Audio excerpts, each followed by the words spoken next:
forgive me for this trap shit. Sergeant Smack making backflip. Telly Hank did with the action. With the Vato speaking Spanish. Frank Matthews, how I vanish. Poof. Came back like I'm King Tut. Gold BBS is on a beamer. When Fat Cat was 10 queens up. Ball off the profit, not the re-up. Fly like Puerto Rican Jesus. Uptown like I'm Baby Maine. Just caught a touchdown from the Bay. Y'all understand? I can put the whole city together right now. This big bank, man. I can get a shooter from every motherfucking neighborhood right now. And nut up if I wanted to. And we've been fucking with these niggas since 05. This ain't no new shit. What you say about to do? You about to run the fuck niggas out the city. Y'all fuck niggas get somewhere. Ain't that, hey, we want to talk about it. Duck tape word law around, hey. Time for y'all fuck niggas go. Straight up. Straight like that. You niggas finna go or pay. All that shooting video down, finna stamp this shit with Hood Affair right now. Come on, school. Come on, school. All my niggas doing. Hey, y'all see this shit? All this the real face on the A. Finna stamp this shit right now. Ain't no more of that shooting video down here, all that shit. None of y'all rap pussy ass nigga, y'all ain't paying homage to the tape. All that shit out the motherfucking door from now on. Cash out. All that out of town shit, like you coming out here, moving out here, working and shit, that shit a rap, nigga. This day forward, nigga. The tape, that's on everything. Get your fuck ass on. Stop out here. Chase. It's our job now. Chase Chase these fuck niggas. It's a rap, nigga. Word law around this bitch, nigga. Passport or something. It's our job now. We revoking all the You ain't fucking with the tape, you ain't fucking with shit down here. Nigga. Oh, you gonna need tape. These promoters finna quit booking y'all pussy ass niggas. Straight up. Hey, go ahead. Better keep them folks around your ass. And all the bees like that. and the C's In the G, fuck with me. M13s, in the 4s, in the V, fuck with me. Wow. Leave that. It's a nation of us. Why? We all over the motherfucking nation. Yeah. And we ain't forgot about you. Where your motherfucking paperwork at, nigga? We still ain't saying that shit. Yeah, what that boy with that paperwork? Well, you ain't straighten that shit out, We yet. talk about Big Bank Black. My brother. I mean, that's your homie. That's my brother. You guys went in together when you did your bid, correct? Yeah. Like, me and Black, we got, like, Black is my brother from another. Okay. Like I went to prison in 2003 and bro was still out here, he was doing his thing. He like, bro, I got a gift for you. This what this gonna be. I don't give a fuck what it is. We gonna push this music shit. When you get out, we finna go. Okay. So we started Duct Tape while I was in prison. And so what's up, we just went from there.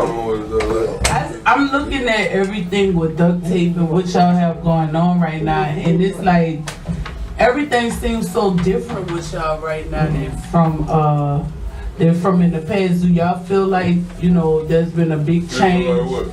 Like there's been a change inside? Just stop whipping ass, that's all. That's the whole thing, different music. You know what I'm saying? We gonna do, I told you nigga, you can't, we need to get the mic, man. We ain't gonna bring the mic over to school, man. Talk school sleep. Yeah. I told you nigga, we gonna start whipping ass, we gonna just write these nigga name on the list.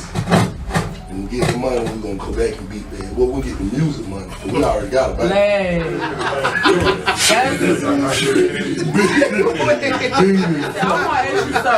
How was the label, like, how was it even formed? Like, how did y'all come to get together and decide, okay, It's y'all really not a label, it's a family that's just doing music. Okay, so how did y'all get started into the music? What made you decide that, okay, we're gonna start a record label? It's the American way. Shit, that's what all the dope boys started doing. Shit, you ain't trying to get stuck. Right. You know what I'm saying? These niggas talented on the motherfucker too. True. These niggas talented as fuck. So shit, let's figure that out. Right. Shit real out here, nigga. Man, this the season to be in the house with your kids. Come outside, get your money during the daytime. Let me let you know something. Let me get these niggas this game while it's on my mind. Hey man, this is where I look at it, man. Wall Street open from what, 6 a.m.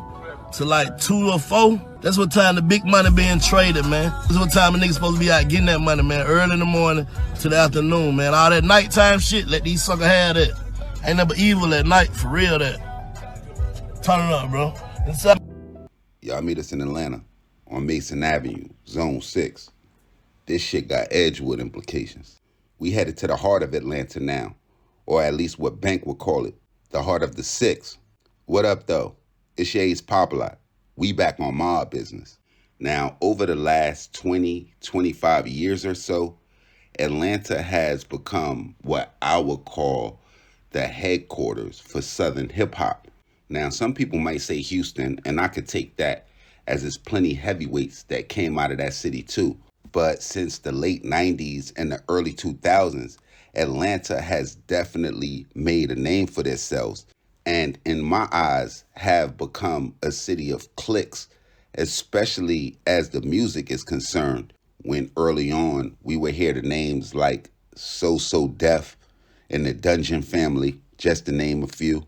Then as it evolved, we would hear names like D4L and CTE, to even now where we have YSL, YFN, 4PF, the Slaughter Gang. Now, depending how close you had your ear to the streets, it was another group that you would hear of that didn't quite meet the mainstream success of some of those other groups that I mentioned. But even without reaching that mainstream success, some people would still call the members of this group the faces of Atlanta, or Traplanta, or Scamlanta. And that group I'm talking about is going to be a crew by the name of DTE, or Duct Tape Entertainment, or just Duct Tape. Now, a founding member, or the founding member of that group is going to be the person that we're covering today, a man by the name of Rashad, Big Bank Black Holsey. Now, Bank and DTE been making a name for themselves in the city and in the industry since the early 2000s, with guys like Trouble, R.I.P. Scoop, and Alley Boy being the faces of the label. And coming from Zone 6, the part of the city that probably got the hottest talent that the city has ever seen, with guys like Future, Gucci Mane, and 21 Savage, just to name a few. Location will work in Duct Tape's favor, but they still will have their work cut out for them. Now, me personally, the first time I remember hearing the label was going to be when Alley Boy dropped the project Definition of Fuck Shit, but the label would start years before that, as Bank would state in an interview with All Hip Hop in 2010, saying originally him and Alley had caught a case together, with that case sending Alley Boy to jail, saying that they was fighting pistol and weed charges, explaining how it was his first case, so he ended up with probation, but it was Alley Boy's 5th offense, so he would end up going to prison for it. And while Alley was locked up serving time for that offense, Big Bank Black would go on to start DTE, or Duct Tape Entertainment. Big Bank Black would even rap under the label, with his most notable project being released in 2003, titled The Godfather, that was narrated by Future, which also featured Future several times, as well as Gucci Mane, Alley Boy, and several other artists. Now, I'm not sure if it was due to the title of that project, but some people in the city would even start calling Big Bank Black the Godfather of Atlanta due to his reach and his ability to unite different people from different sections of the city. His career would reach new heights in 2018 when he would go on to star in a semi-reboot of the classic 1972 black exploitation film Superfly. He would star as Q, a somewhat scary character and the leader of the Snow Patrol.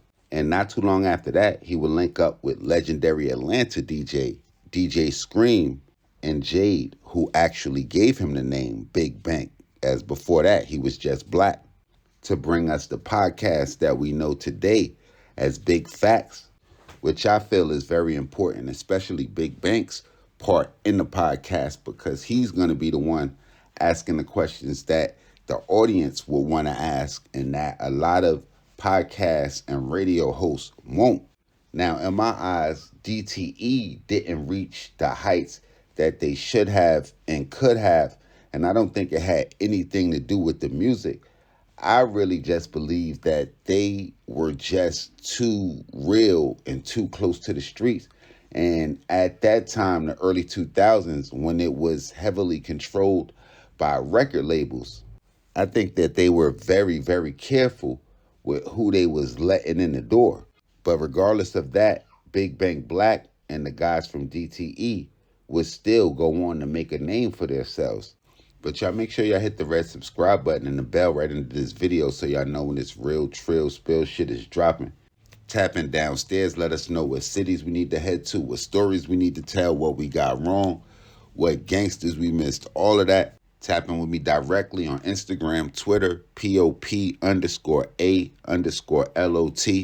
And y'all know the verdict. Shades Popalot. Be back before you know it. Salute the almighty mob.